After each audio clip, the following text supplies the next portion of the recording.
So now we're going to move on to the third piece, which is lots of real reviews. And again, this is probably I think this is one of the most important factors.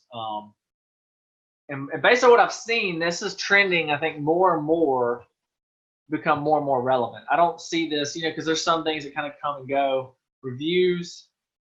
I mean, think about how you guys shop on Amazon. You look at reviews, yes. I mean, when I shop on Google My Business, what do I look at? First thing, reviews. I mean, it's how I shop for anything. I imagine a lot of you on the call today probably shop the same way. I mean, because reviews kind of tell a story, right? Whether you want to do business or not. And I mean, this is just an example. One of our clients, he's sitting at number 2 in the map pack. Now, I don't know about you guys, but the first thing I notice is he's number 2, but look at his reviews compared to everybody else. ServPro, if you're on here, ServPro, Springfield, or Valor Mold, like, not trying to say anything bad, but I think it's obvious that, 62 5-star reviews compared to 5 3.4 rating and 7 3.9. I mean, who are you going to call? I mean, it's just obvious to me, right? Like, so you need to have a strategy in place to get more reviews. And I mean, it's just critical, because I can almost promise you, it's the first thing that stands out to me. I think it's critical. I mean, he's dominating them on reviews, and he's our client, so I'm gonna make sure he takes the top spot too. Like I said, that's just the competitive side that comes out in me, but he's gonna get pushed to the top, and the more reviews he's getting, I mean, it's gonna help push him up there too, right? So you need to have a strategy for driving consistent reviews, right? So there's tools that you can use to, our clients, we have an app that their technicians get to use, and they can, they can request a review right there from the job, from the technician's cell phone, right? He can get the number or email of the customer, and then right there on the spot, he can hit send in the app, and then it goes straight to the customer's phone. So whatever company, if you're doing this yourself or you're working with another marketing company, you should have some sort of way to request a review right there on the spot, and that'll, in your conversion rate of review requests to actually getting reviews will skyrocket if you do it right there on the job. And another strategy you could test is leaving a printed review card with the customer, just like a little reminder, hey, when you get a chance, please go to our Google My Business listing and leave us a review. That's just a strategy. It's not my favorite, because it's going to get lost in the mail or their stack of paperwork, right? But I do recommend training your techs. Well, this is where it all starts, right? To let your techs know reviews are extremely important. You're going to be actively trying to acquire more and more, and it starts with them having to deliver a world-class experience, right? They can't. Because if reviews bad reviews are going to have the opposite effect, right? They're not going to help you.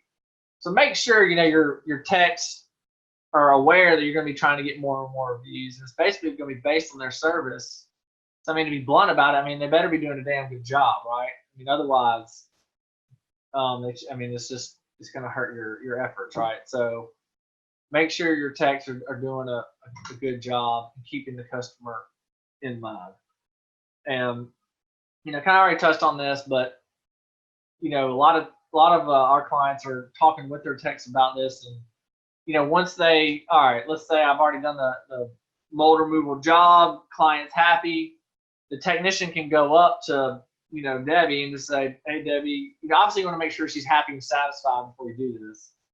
But if there's good rapport between the tech and the client, she's happy, say, hey Debbie, if you don't mind, could I text you a link to our Google My Business listing, and could you leave a few good words for us? As long as your tech did a good job, Debbie's probably going to be more willing to just go ahead and knock it out right there on the spot. That's one of the biggest conversion things we've seen our clients do, is just get the tech to do it right there on the spot while the client's happy, get it over with, and then he can move on to the next job, right? The more time between when the job's done and then the review request is made, the less likely it is to get done. If you just email them when you get back to the office, yeah, that can work, but it's gonna, we're all getting hundreds of emails a day, right? It's gonna get buried in the other, emails they're getting for Groupon offers or whatnot, whatever, all the junk mail we all get, right? So, that is one thing. So, whether you guys, the company you're working with has an app or whatever, just figure out some way for your tech to get a review while they're on the job site. And then, at the bottom, I say, build reviews and recognition to your company culture. You can kind of get creative with this too, right? If you've got a team of 10 techs, you can almost do, they all approximately get the same amount of jobs per month. Obviously, it's going to vary, but hey, whoever gets the most 5-star reviews for us in the month of August, gets a $100 Amazon gift card. So you can almost incentivize your team and your techs, with prizes or money or whatever, gift certificates, gift cards. I mean, whatever you want to do, you can incentivize your team to, like, hey, reviews are really important. We want to proactively get more good reviews. So whoever does the best job at this, we're going to give you guys a little prize at the end of the month. So, you can kind of get, think outside the box with this, get creative. And, think of, have a meeting with your, in your office staff or whatever, and you can come up with maybe some way you want to roll this into your company culture and just make sure, just that way everybody's aware of just how important it is moving forward. And I mean, obviously, it only helps from a ranking perspective as well. Now, the fourth piece is the on-page optimization of your website. Remember, we talked about you want to have your Google My Business optimized, and then you want to have your website linked in your Google My Business. Well, Google needs to know that, that your website and Google My Business, they need to see all of this tying together, right, in one big web. So this is just an example. You want to have your NAP on, a lot of times it's pretty common to see it in the footer, which is the bottom of your website. That's where this is. This is a snapshot of the footer of a website. So you may want to make sure your NAP is on your website correctly. Name, address, phone number. Make sure it's on your website somewhere, right? You want to make sure you have the city you serve too. Sometimes we come across the location is not even listed on the website at all, right? So you got to let Google know, like, all right, you service Springfield, your Google My Business needs to have that on there. Your website needs to have that on there as well, right? It's pretty simple, but sometimes we all overlook the simple stuff, right? There's so many different things that you can do and tweak.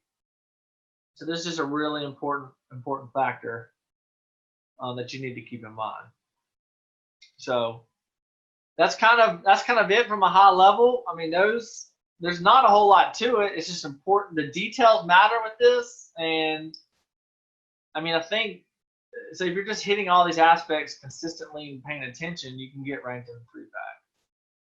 So I mean, just to kind of summarize, I mean, claim it, fill it out completely, put photos on there, get as many citations as you can, but make sure it's consistent, right? Like I showed you guys an example. Yeah, he had 14 citations, but 14 or 16, but 14 of them are wrong, right? So you want to make sure if you're doing it yourself or whatever company you're working with is doing it correctly and the citations are all matching up.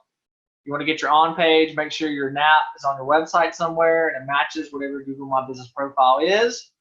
And then you want to have a review strategy in place to acquire as many, hopefully 5-star reviews as possible, because that'll not only help from a ranking perspective, but I'm telling you, it's more of a conversion. Because once you get to the 3-pack, the reviews matter even more, right? If you have the most reviews, you're most likely going to get the most clicks and calls. And what does clicks and calls lead to? Money, right? At the end of the day, we want more revenue, more jobs. Hope you got value out of that video. If you're looking for more ideas and strategies for better ways to market your water, mold, or fire damage restoration business online, you can go to restorationmarketinggroup.com, and there we have a free checklist you can download. It's called the Ultimate Online Marketing Guide for Damage Restoration Contractors. And there you'll be able to get the latest strategies that are working now to really increase your lead flow online. You could probably even 5 to 10x the number of leads you're getting per month from internet marketing. So there should be a link below, restorationmarketinggroup.com, and there you can download the checklist for free of charge, and we'll talk to you guys soon. Thanks.